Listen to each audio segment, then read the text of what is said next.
রিজিকে বরকত এবং ভাগ্য সুপ্রসন্ন হবে কোন আমল করলে? ভাইরা আমার, ভাগ্যে ভালো কিছু লেখা হয় কবে? একটা হলো মানুষের সৃষ্টিরও 50,000 বছরে আল্লাহ তাআলা ভাগ্য নির্ধারণ করেছেন। আরেকটা হলো প্রতি বছর যেই রাতে আল্লাহ কোরআন নাজিল করেছেন, আল্লাহ সূরা দুখানে বলেছেন সেই রাতে অর্থাৎ লাইলাতুল কদরে আল্লাহ তাআলা সব গুরুত্বপূর্ণ বিষয় ধার্য করেন।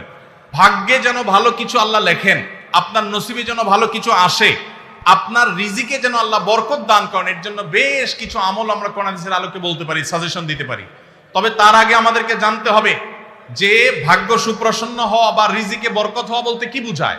ভাই, রিজিকে বরকত হওয়া বলতে বুঝায় আপনি যা কামাই করবেন এর ভিতরে আল্লাহ তাআলা কল্যাণ দিবেন, যা কামাই করবেন এর ভিতরে বরকত হবে। প্রাচুর্য না, অনেক টাকা না, যা হবে এটাতে কি হবে? বরকত হবে। আমরা কি বরকত চাই না সম্পদ বেশি চাই? বরকত চাই।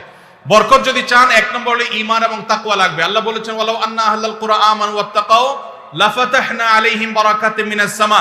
যদি কোনো জনপদের লোকেরা ঈমান আনে, আল্লাহর ভয় অন্তরে লালন করে, আল্লাহ বলেছেন আসমান থেকে বরকতের সব দুয়ার খুলে দেওয়া হবে।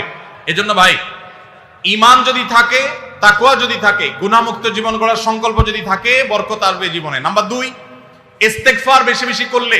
আল্লাহ বলেছেন সূরা নূহের মধ্যে, যদি কেউ ইস্তেগফার করে, নূহ আলাইহিস সালাম তার জাতিকে বলেছেন ফাকুল তুস্তাগফিরু রাব্বাকুম ইন্নাহু কানা গাফফারা ইউরসিলিস সামাআ আলাইকুম মিদরারা ওয়া ইমদিদুকুম বিআমওয়ালিন ওয়া বানিন ওয়া ইয়াজআল লাকুম জান্নাতিন ওয়া ইয়াজআল লাকুম আনহারা।